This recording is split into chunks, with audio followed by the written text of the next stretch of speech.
Você vai abrir a sua Bíblia em Gênesis capítulo 4.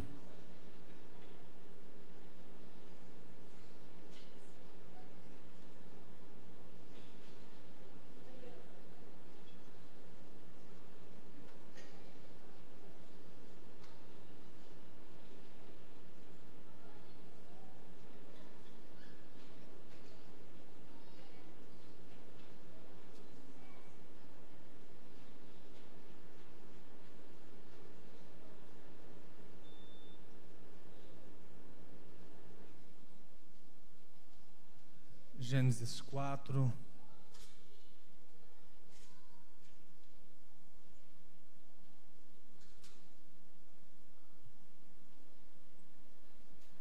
Primeiro verso.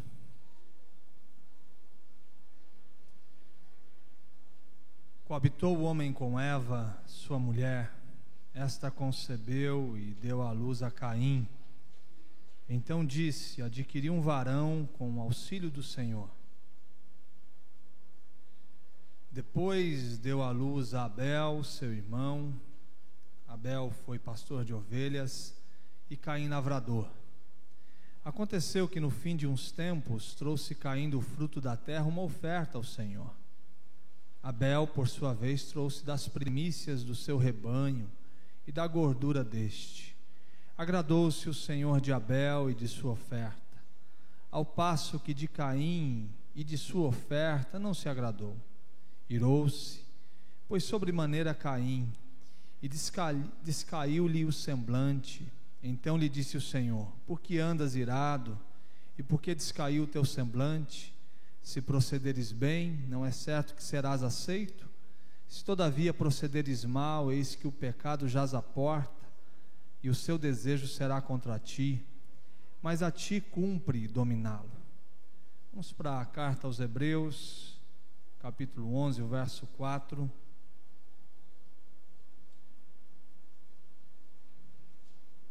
Carta aos Hebreus, capítulo 11, o verso 4.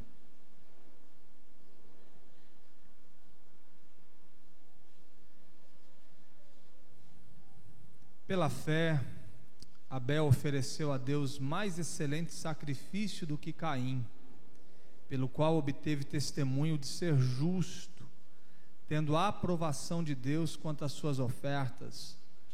Por meio dela, também mesmo depois de morto, ainda fala. Ok? Senhor, obrigado pela Tua palavra no final desse dia. Estamos aqui com o coração aberto, na certeza que o Senhor fala por intermédio dela, toca as nossas vidas e nos transforma.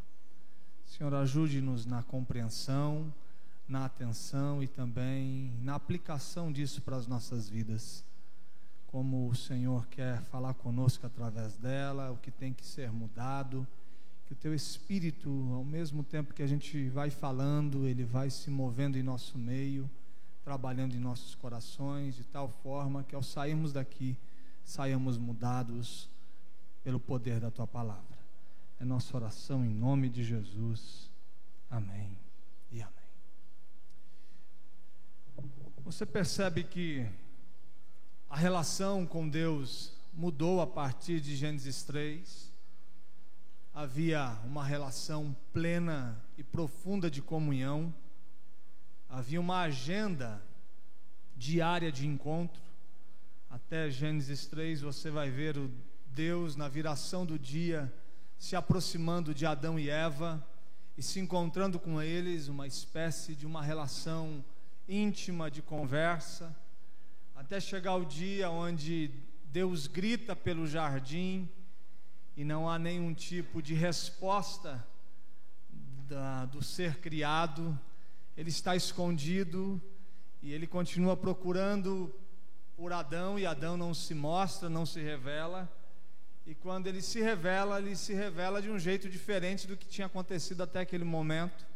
Ele está se escondendo, ele está por trás de folhas, ele está percebendo que carrega uma vergonha, ele tem uma consciência já não tão pura da relação, ele já está tendo uma percepção diferente daquilo que havia acontecido até aquele dia. E aí, a partir disso, Deus fala: eu percebi que você errou, que a sua mulher errou, e esse erro não dá para cobrir com uma folha, precisa de um sacrifício, precisa de alguém ser morto, precisa do derramar do sangue.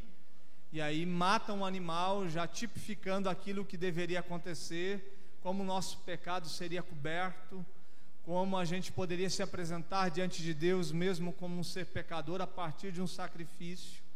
Já é um apontamento para o filho, já é um apontamento para a cruz na relação. E aí eles têm 2 filhos, e esses filhos também compreendem que a existência deve acontecer a partir de uma relação com Deus, e eles vão desenvolvendo isso. Um se torna pastor de ovelhas, mas tem a consciência que mesmo sendo pastor de ovelhas, ele precisa andar com Deus, se relacionar com Deus e se oferecer a Deus. E o outro é um lavrador, mas com a mesma consciência que precisa se relacionar com Deus, se oferecer a Deus e mostrar-se ao Senhor. E os 2 agora chegam diante de Deus oferecendo uma oferta, que é um símbolo da própria vida, é um símbolo do culto, é o símbolo da relação. Isso daqui não é simplesmente uma oferta de alguém que mata um animal, é um culto a Deus, é uma vida a Deus. E Deus olha para as 2 ofertas e diz: essa eu aceito e essa eu não aceito.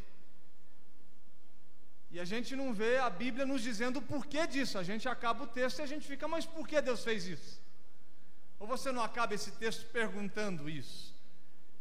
Um Deus que aceita a oferta de Abel e não aceita a oferta de Caim, e não nos diz porquê.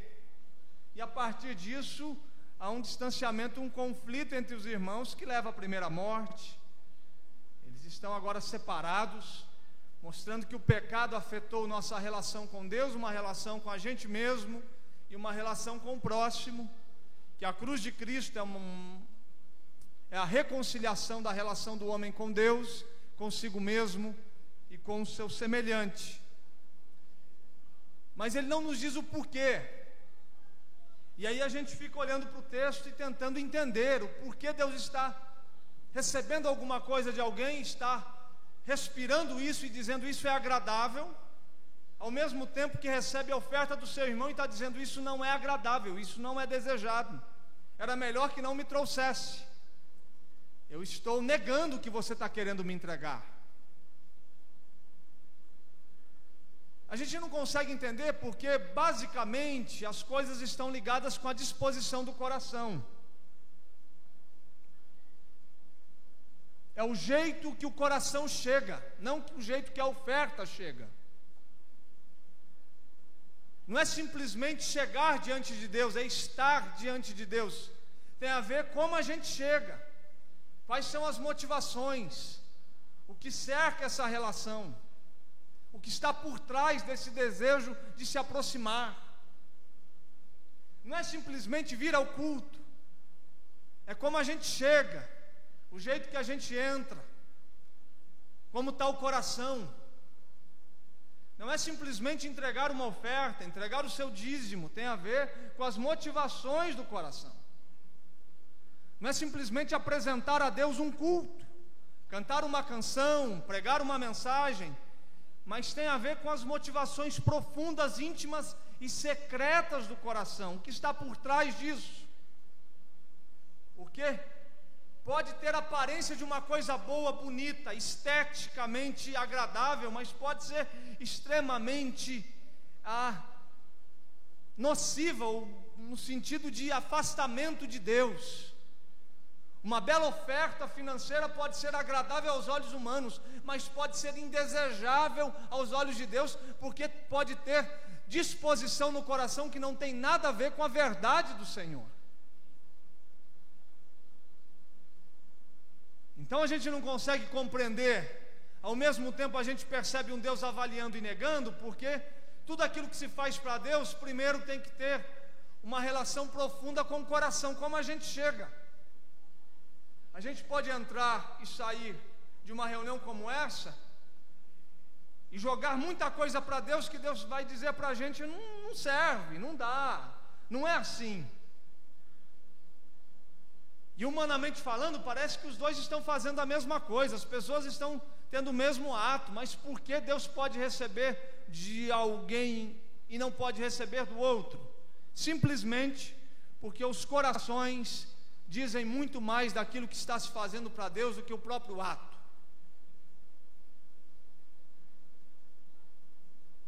Um pastor pode ser pastor de uma igreja e não ser agradável aos olhos de Deus, porque as suas motivações podem estar profundamente contrárias àquilo que Deus diz sobre o pastoreio. Um músico, um líder de um ministério, o envolvimento nosso com a igreja. Uma outra coisa, se aquilo que a gente faz para Deus tem a ver com a gente ou tem a ver com Ele. O que eu estou querendo dizer? Se aquilo que você faz para Deus tem como disposição constranger o sagrado, constranger Deus, apertar Deus de tal forma que você diz: eu estou fazendo, então de alguma forma você tem que me abençoar e me abençoar. As ações feitas a Deus não são ações voluntárias, amorosas, generosas, que se entrega de maneira espontânea, com o coração cheio, carregados de paz. Mas aquilo que se faz para Deus tem como objetivo constrangê-lo, constranger o sagrado, apertar Deus, achar que de alguma forma a gente vai construindo um crédito diante de Deus, que em algum momento a gente pode sacar isso, a gente pode dizer para Deus e contar toda a nossa história e dizer que Deus, a partir de tudo que a gente fez, se tornou um devedor da gente. Então você fez tanto para Deus que agora você se sente no direito de exigir alguma coisa daquele que tudo dá, que a sua natureza sempre é de abençoar. É isso que está acontecendo aqui. É um homem que chega para constranger o sagrado e o outro que chega para se derramar e dizer que não tem nada para exigir de Deus. Quando a gente ora, como é a nossa oração? É uma oração de constrangimento, é uma oração de gente que está cobrando Deus, porque acha que tudo aquilo que se fez para Deus gerou um crédito de tal forma que a gente pode começar a dizer para Deus, e Deus vai ter que nos abençoar por aquilo que a gente é e por aquilo que a gente fez. Ou a gente está chegando diante de Deus com as mãos vazias, dizendo: o Senhor só pode me abençoar por graça, o Senhor só pode se derramar sobre a minha vida por amor, porque não há nada que eu possa te dar diante do que o Senhor é e diante do que o Senhor faz. Então essa é a outra coisa.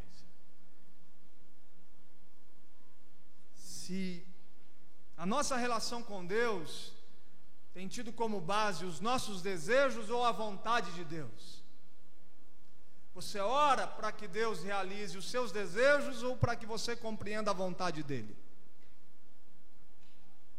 Você vive em comunidade para que você seja realizado nos seus desejos, ou para que a partir da comunidade, das relações comunitárias, você compreenda o desejo de Deus, o desígnio de Deus e a maravilha do serviço, a maravilha de enxergar no próximo um lugar para servir, para abençoá-lo, para que a imagem de Deus seja refletida de tal forma que quando esse semelhante se aproxima, ele é abençoado pelo que você é.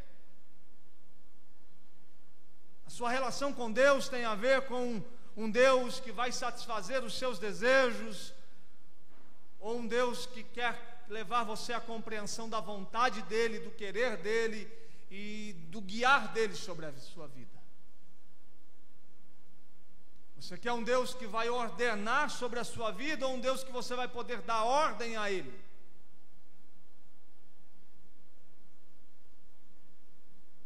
Uma outra coisa é um texto que As duas imagens refletem o sagrado, elas vão para Deus, elas são apresentáveis diante de Deus, as duas coisas são tratadas como oferta.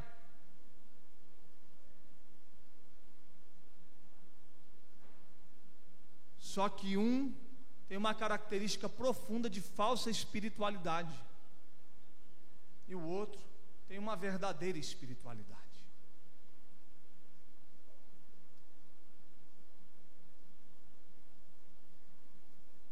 A gente pode chegar diante de Deus com esteticamente aparecendo alguma coisa espiritual, bonita, agradável, mas quando Deus avalia isso, diz: isso é falso, isso não é genuíno.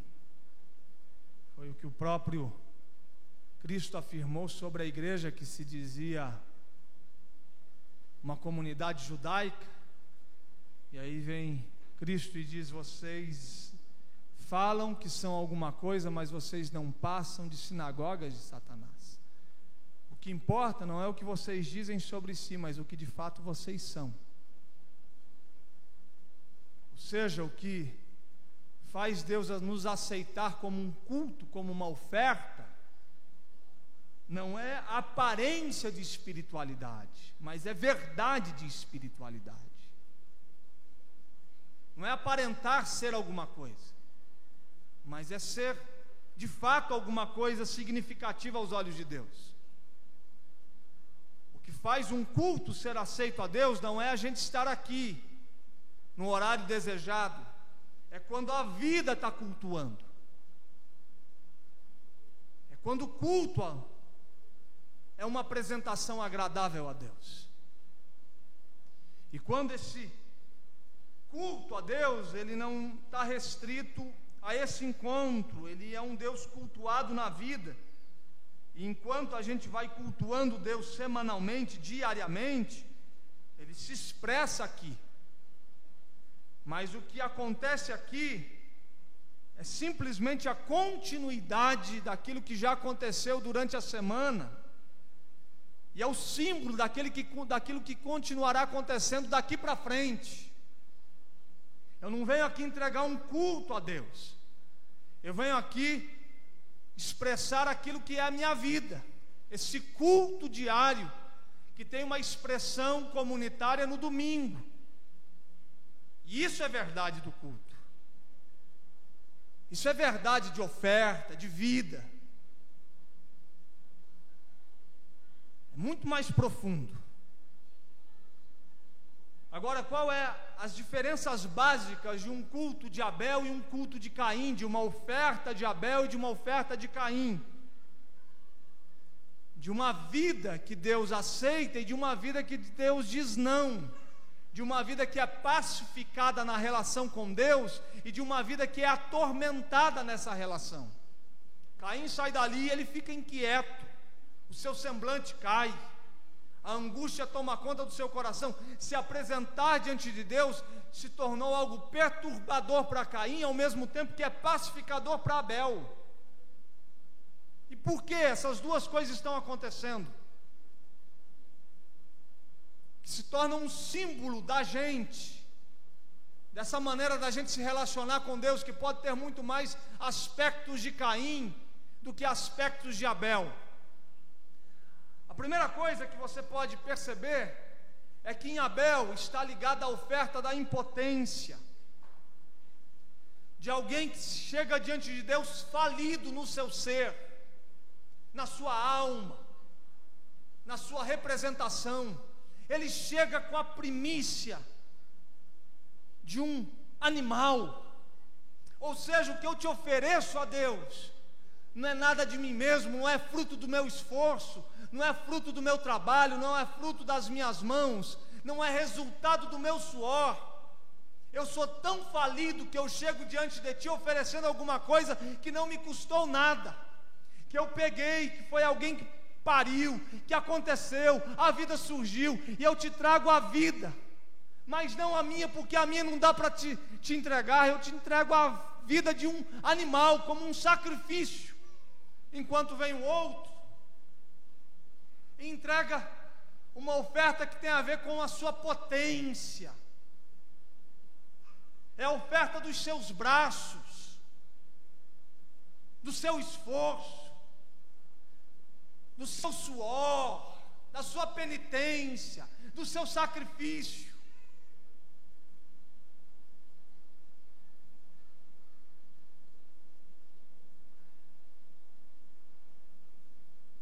Um entrega a criação, o outro entrega o trabalho.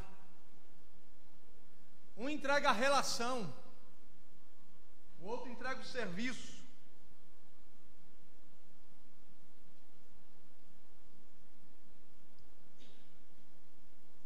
Tenho percebido durante algum tempo uma teologia do sacrifício. Muitas vezes as pessoas dizendo tem que sacrificar, e compreende a relação a partir de um sacrifício humano, como se Deus pudesse nos abençoar a partir da nossa capacidade de se cortar, sendo que a relação é conduzida por amor, de gente que chega diante de Deus e vê que a gente só é aceito pelo que Ele é e não pelo que a gente carrega, pelo que a gente é, pelo que a gente possui. A entrega de Abel é essa entrega de um homem falido, que chega e entrega o outro. O que eu estou querendo lhe dizer, que na relação com Deus, ela se estabelece a partir da entrega do sacrifício. E que sacrifício é esse? O próprio Cristo. Eu chego diante de Deus e o que eu entrego a mim mesmo, não porque eu não tenho condições de me oferecer a Deus. Eu estou falido nas exigências de Deus em relação àquilo que Ele pede para a relação. Então o que eu entrego na relação? Cristo, a oferta, um sacrifício, alguma coisa que não me custou, que não partiu de mim, que não me trouxe nenhum tipo de esforço. Eu não entrego o meu trabalho, eu não entrego o meu serviço, eu entrego a Deus aquilo que Ele já entregou, aquilo que Ele me deu. Eu devolvo a Deus o próprio Cristo e compreendo que a relação se estabelece porque Ele existiu. Isso é humilhação, isso é insignificância diante da cruz. Isso mostra a nossa incapacidade pelos nossos feitos de estabelecer uma relação com aquele que decidiu se aproximar. Que jamais você, pelo seu esforço, pela sua capacidade, pelo seu trabalho e pelo seu suor, será aceito por Deus. Toda a aceitação de Deus em relação à sua vida será por causa de um sacrifício. O culto a Deus é um culto que se estabelece a partir de um sacrifício, mas não humano, um sacrifício que o próprio Deus providenciou para pacificar a relação.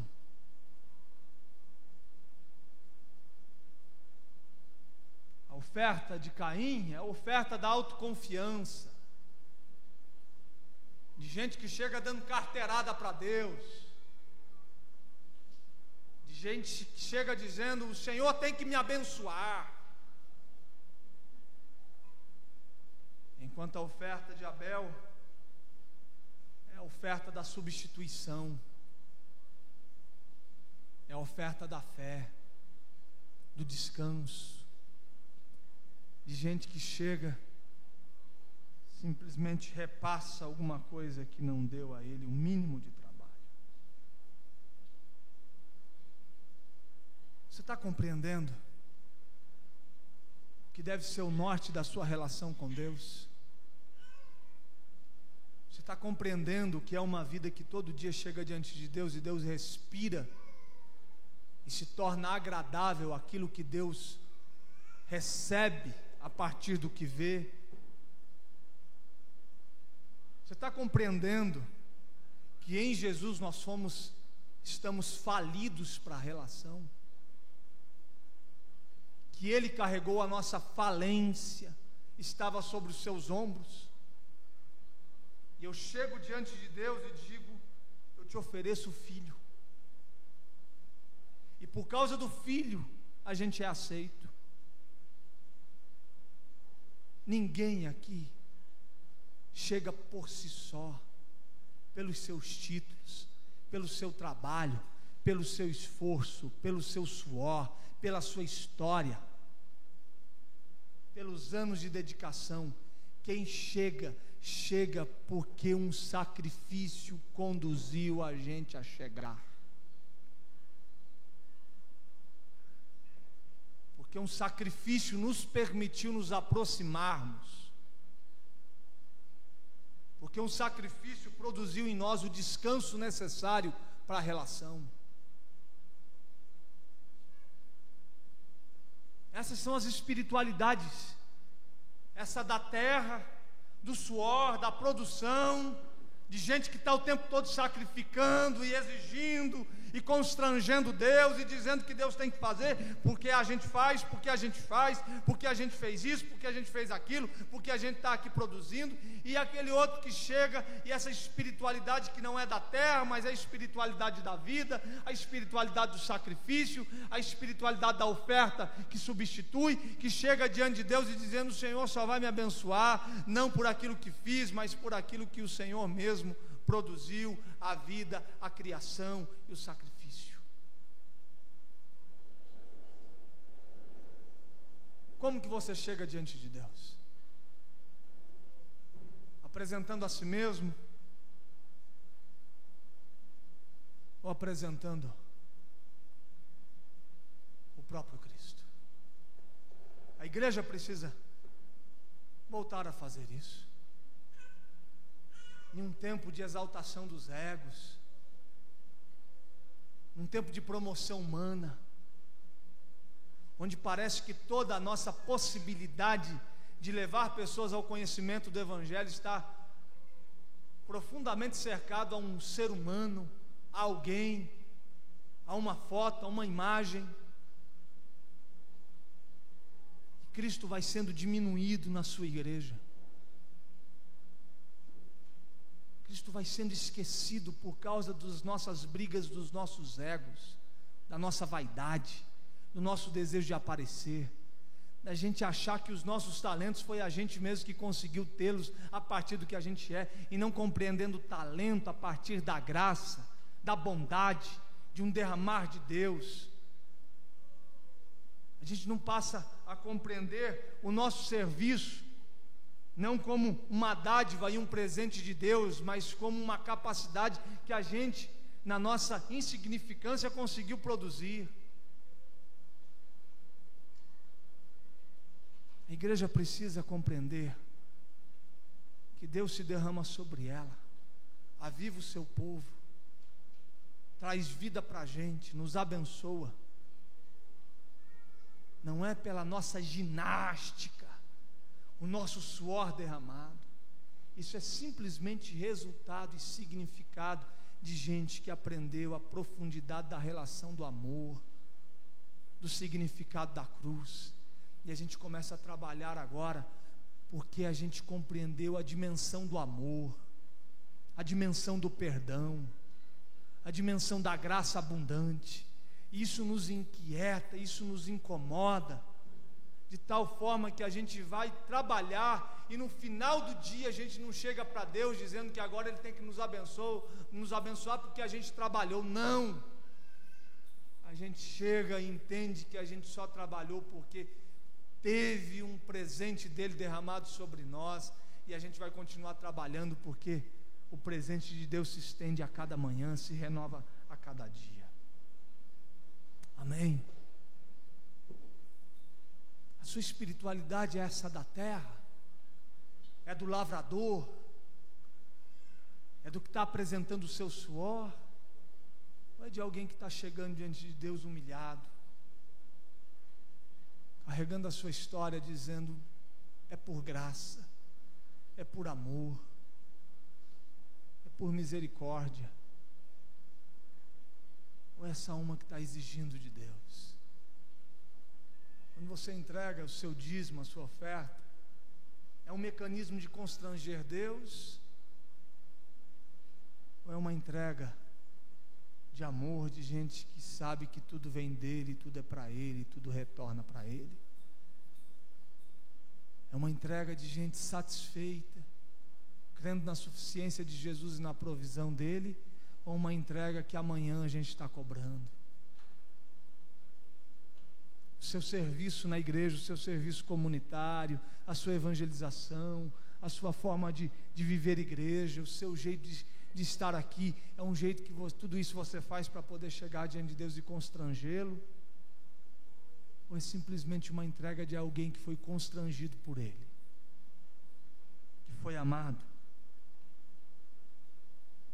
A oferta, o culto, a vida deve estar baseada naquilo que você não tem e naquilo que você nunca foi.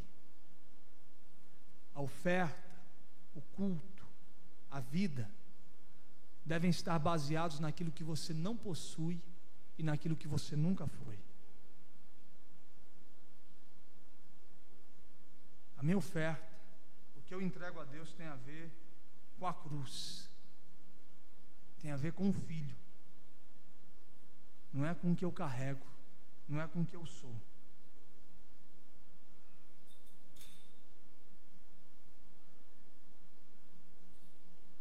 O meu descanso está naquilo que Ele fez, na obra das suas mãos.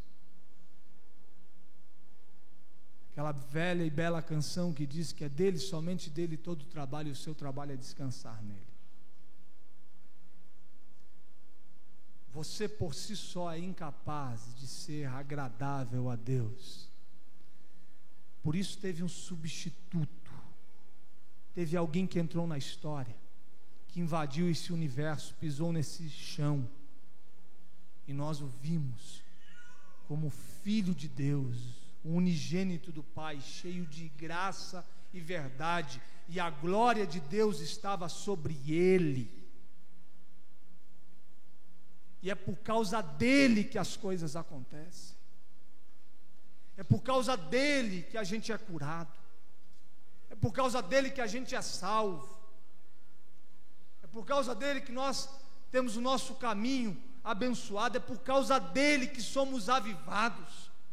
É por causa de Jesus que a igreja cresce. É por causa de Jesus que o perdido encontra-se no caminho. É por causa dele que a salvação se efetua no coração do homem pecador.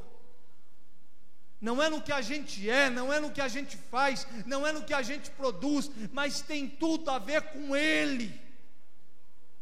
A cruz é Deus dizendo para a gente que lá Ele e o Filho estão resolvendo o nosso problema, e por causa disso a nossa vida será resolvida.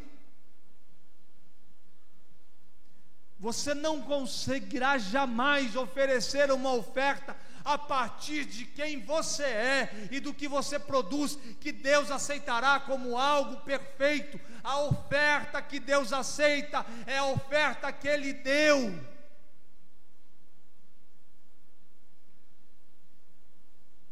Chega das lutas dos egos, das brigas das vaidades, da arrogância humana diante de Deus.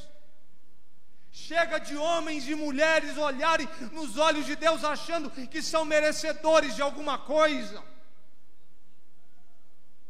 Chega de uma igreja que olha nos olhos de Deus e se acha capaz de exigir alguma coisa daquele que tudo fez.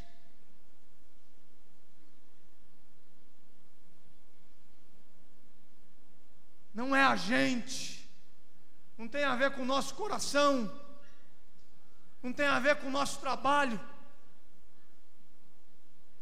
tem a ver com um animal que nasce, cresce e Abel oferece como um sacrifício. Depois vem Deus e diz que o seu filho vai ser a ovelha muda que será levada ao matadouro.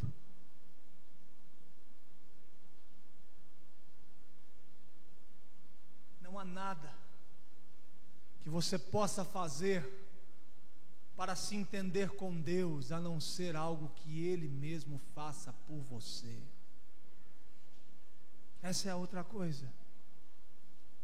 Não há nada que eu faça para me entender com Deus que possa me levar ao entendimento, a não ser que Ele faça alguma coisa para se fazer entendido e para que a gente se entenda. Ou seja, todo o movimento de se entender com Deus parte do próprio Deus, não parte do homem, não parte da gente, não parte da nossa limitação, parte dele. E ele não está ligado à nossa performance, à nossa ginástica religiosa. Deus não será entendido e não se fará entender a partir da nossa capacidade de produzir, de fazer, de erguer. Não. Todo movimento para entendê-lo e ser entendido é uma responsabilidade que Ele mesmo assume. Foi Ele que invadiu a terra, foi Ele que escreveu o caminho, foi Ele que se revelou a você. Você chegou aqui porque Deus quis você para Ele, para si.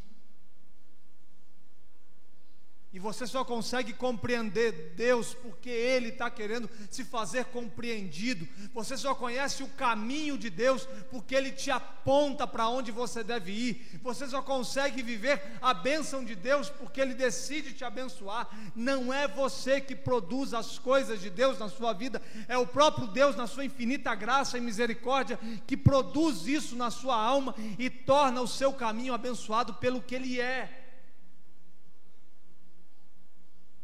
Essa é a espiritualidade de Abel. Esse é o jeito de Abel viver e andar com Deus. Por último, pela fé, somente pela fé,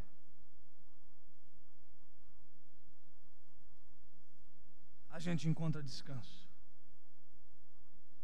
E é descanso verdadeiro.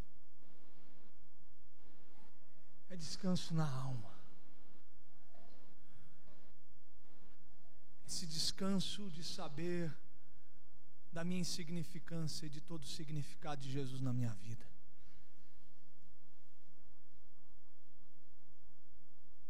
Esse descanso que faz a gente dormir todo dia sem culpa.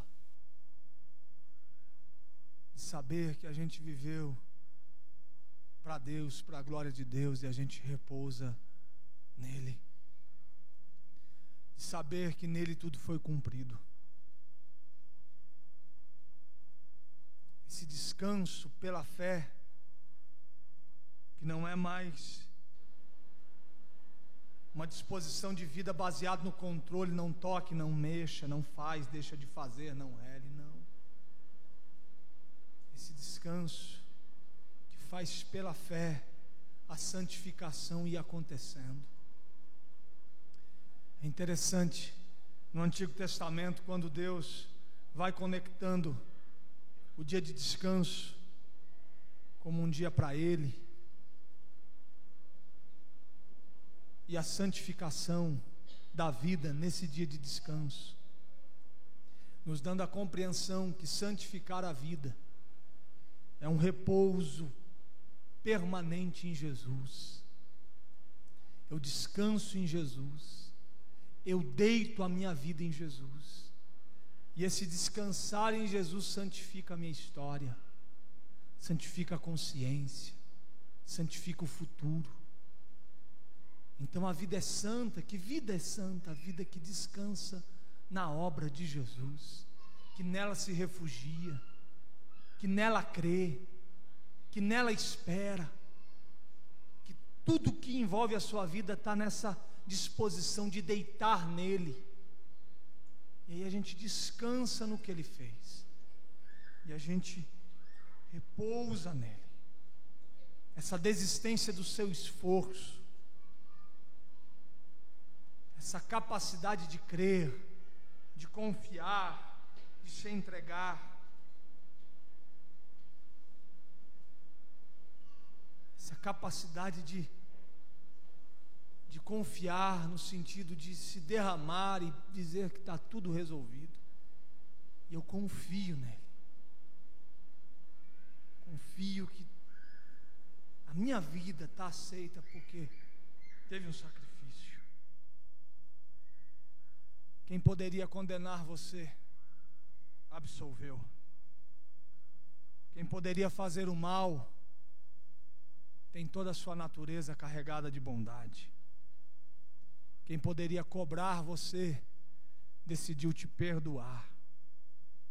Quem poderia distanciar-se de você, se aproximou. E quem poderia julgar você, te livrou. Foi Ele.